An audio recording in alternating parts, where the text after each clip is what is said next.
Assalamualaikum semuanya. Di hari yang cerah gembira bersukaria ini, semoga kita dalam lindungan Yang Maha Kuasa, dan diberi kelancaran dalam hal apapun. Kita harus bangga dan bersyukur ada di bagian bangsa ini, dengan kondisi Indonesia saat ini. Keadaan yang aman dan layak ditinggali seperti sekarang adalah buah kerja keras pejuang di masa lalu ketika berperang untuk kemerdekaan Indonesia. Dengan dedikasi penuh, para pejuang rela mengorbankan waktu, tenaga, harta, atau bahkan nyawa demi mempertahankan negara ini. Tanpa memandang perbedaan suku, ras, dan agama, semua kompak bahu-membahu mengangkat senjata di medan perang. Dari sekian banyak perang yang pernah terjadi di Indonesia, berikut ini 6 perang terbesar yang terjadi di Indonesia. Sebelum melanjutkan videonya jangan lupa subscribe dan nyalakan loncengnya, supaya channel ini berkembang dan selalu semangat untuk membuat video informasi. 1. Perang Gerilya Jenderal Sudirman. Perang gerilya dipimpin oleh Jenderal Besar Raden Sudirman, perwira tinggi kelahiran tanggal 24 Januari tahun 1916. Strategi perang ini merupakan respons atas agresi militer Belanda II. Sudirman tak gentar untuk terus bergerilya melawan penjajah. Bersama sekelompok kecil tentara dan dokter pribadinya, mereka berjalan jauh melewati hutan, gunung, sungai, dan lembah. Puncak perang ini terjadi pada pagi hari di tanggal 1 Maret tahun 1949. Serangan besar-besaran ini dilakukan di seluruh wilayah Indonesia dengan fokus utama di Yogyakarta, ibu kota Indonesia pada masa itu. Dalam waktu 6 jam, kota Yogyakarta berhasil dikuasai oleh pasukan Indonesia dan peristiwa ini dikenang sebagai serangan umum tanggal 1 Maret tahun 1949.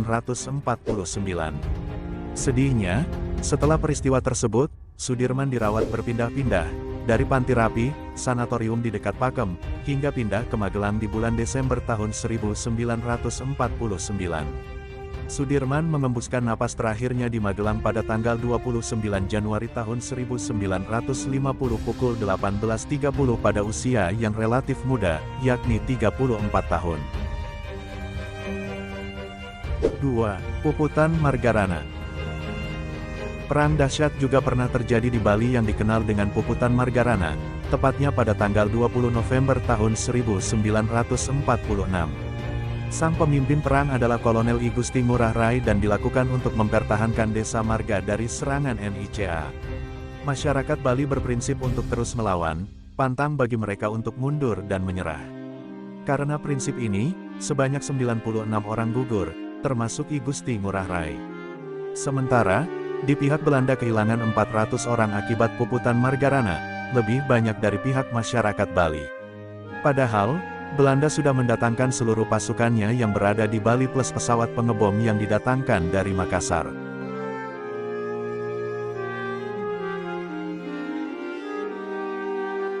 Tiga. Bandung Lautan Api. Bandung Lautan Api adalah peristiwa yang ikonik dan menggetarkan. Pada tanggal 24 Maret tahun 1946, 200.000 penduduk Bandung membakar rumah mereka, lalu menuju ke pegunungan di selatan Bandung. Tujuannya untuk mencegah tentara sekutu dan NICA memakai Bandung sebagai markas strategis militer. Akibat peristiwa ini, api besar berkobar dan asap hitam mengepul di udara. Strategi ini digunakan karena kekuatan tentara rakyat Indonesia (TRI) tak sebanding dengan kekuatan sekutu dan NICA. Tak tinggal diam, tentara Inggris pun menyerang sehingga terjadi pertempuran sengit di desa Dayakolot, Bandung. Di sini terdapat gudang amunisi milik tentara sekutu. Lalu, 2 anggota milisi BRI, Barisan Rakyat Indonesia, ditugaskan untuk menghancurkan gudang amunisi tersebut. Mereka berdua gugur beserta gudang yang terbakar. 4. Perang Diponegoro. Perang Diponegoro dikenal dengan sebutan lain, yakni Perang Jawa. Ini adalah perang besar yang berlangsung selama 5 tahun, tahun 1825 sampai tahun 1830.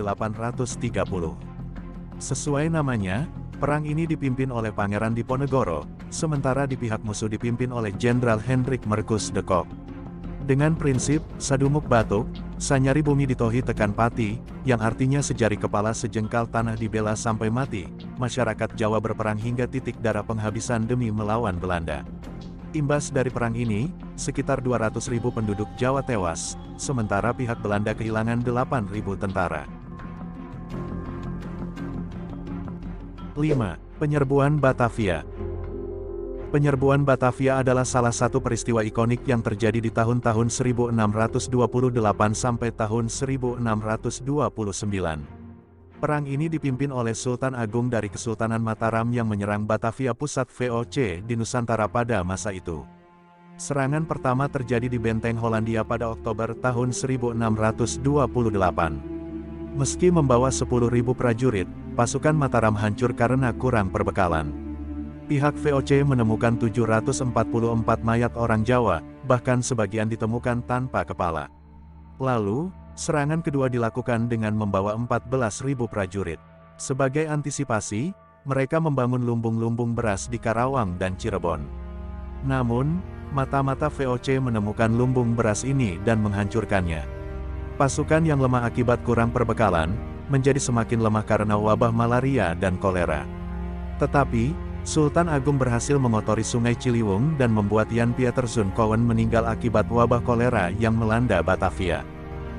6. Operasi Trikora. Kalau perang-perang sebelumnya melibatkan sipil, Operasi Trikora, Trikomando Rakyat, melibatkan elemen militer. Tujuannya untuk merebut Irian Barat, karena pihak Belanda masih menganggap wilayah ini sebagai salah satu provinsi kerajaan Belanda. Panglima perang dalam misi ini adalah Mayor Jenderal Soeharto. Indonesia membekali dirinya dengan berbagai macam peralatan militer, seperti helikopter, pesawat pembom, kapal penjelajah, pesawat pemburu supersonik, dan lainnya. Pertempuran dahsyat pun terjadi di Laut Aru pada tanggal 15 Januari tahun 1962. Dalam pertempuran ini, Komodor Yos Sudarso gugur karena ditembak oleh kapal Belanda. Konflik ini berakhir dengan persetujuan New York pada tanggal 15 Agustus tahun 1962.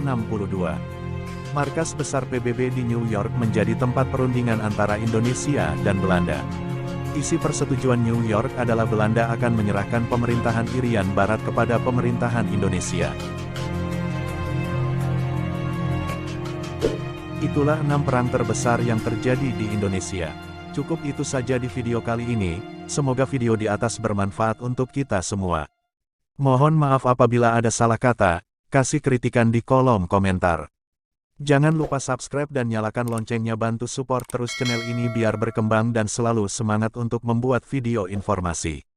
Terima kasih dan sampai jumpa untuk di video berikutnya.